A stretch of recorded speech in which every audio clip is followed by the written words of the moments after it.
Dans les quartiers animés de Cotonou, au Bénin, vivait un couple amoureux, Grace et Sylvain. Grace, une couturière talentueuse de 25 ans, était reconnue pour ses créations raffinées. Sylvain, âgé de 30 ans, dirigeait avec succès une boutique de pièces détachées automobiles. Leur amour semblait indéfectible et ils projetaient de se marier et de fonder une famille. Cependant, la vie prit un tournant inattendu lorsque Grace tomba enceinte. Les premiers mois de grossesse furent éprouvants.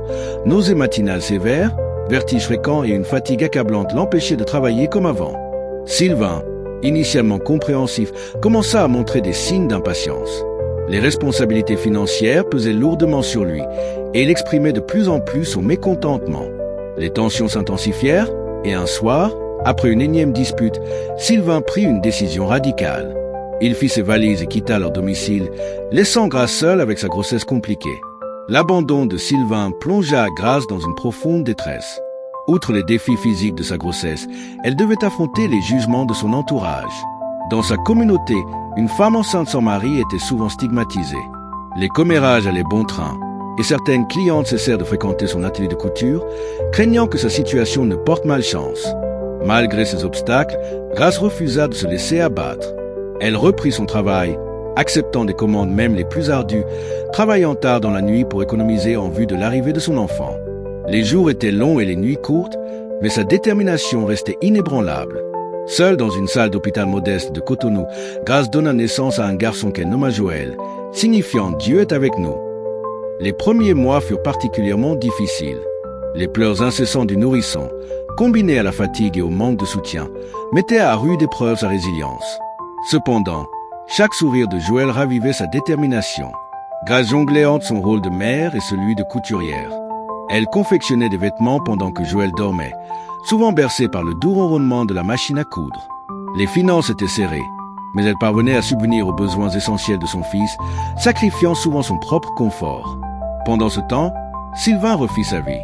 Il rencontra Élise, une femme issue d'une famille aisée, et l'épousa rapidement. Grâce aux relations de sa nouvelle épouse, ses affaires prospérèrent. Il ouvrit plusieurs magasins de pièces détachées à travers Cotonou et devint une figure respectée du monde des affaires. Avec Élise, il eut 3 enfants, Lionel, Nadia et Kevin. La famille vivait dans le luxe, habitant une somptueuse villa et voyageant régulièrement à l'étranger. Sylvain semblait avoir tout pour être heureux, mais au fond de lui, le souvenir de Grace et de l'enfant qu'il avait abandonné le hantait parfois. Joël grandit sous l'œil attentif de sa mère. Dès son plus jeune âge, il montra une intelligence vive et une soif d'apprendre. Grace, consciente de l'importance de l'éducation, économisa chaque centime pour l'envoyer dans une bonne école. À l'école, Joël faisait face aux moqueries de certains camarades concernant l'absence de son père. Cependant, au lieu de se laisser abattre, il utilisait ses remarques comme motivation pour exceller. Il aidait également sa mère après les cours, apprenant les rudiments de la couture et contribuant aux tâches ménagères. Les affaires de Sylvain prospéraient et rien ne semblait pouvoir entraver son succès. Cependant, une nuit fatidique, un incendie ravagea son principal entrepôt, détruisant toute sa marchandise. Sans assurance adéquate, il se retrouva en faillite.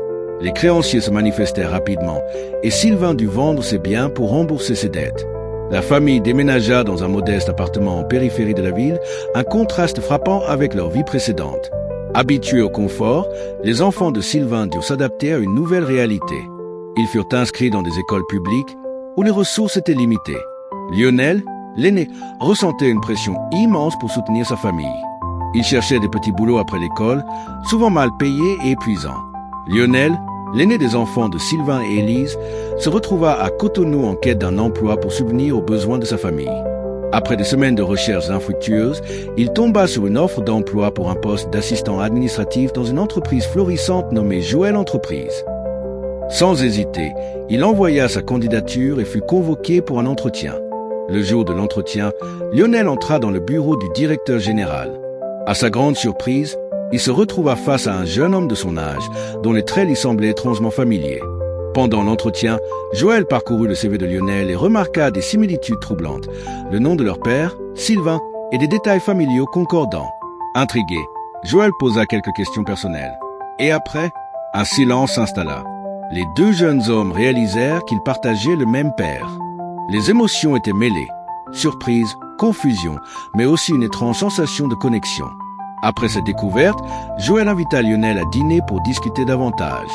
Autour d'un repas simple, ils échangèrent sur leurs vies respectives.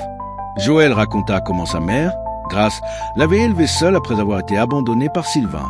Lionel, de son côté, partagea les difficultés récentes de sa famille suite à la faillite de leur père. Les deux jeunes hommes décidèrent d'organiser une rencontre entre leurs familles respectives. Joël informa sa mère, Grace, de la situation. Bien que réticente au début, elle accepta de rencontrer Sylvain et sa nouvelle famille pour le bien de tous. La rencontre eut lieu dans un parc paisible de Cotonou. Grace arriva en premier avec Joël. Peu après, Sylvain apparut, accompagné d'Élise, Lionel, Nadia et Kevin. L'atmosphère était chargée d'émotions. Sylvain, visiblement ému et honteux, prit la parole en premier. Les enfants, bien que timides au début, commencèrent à échanger, découvrant des points communs et partageant des anecdotes.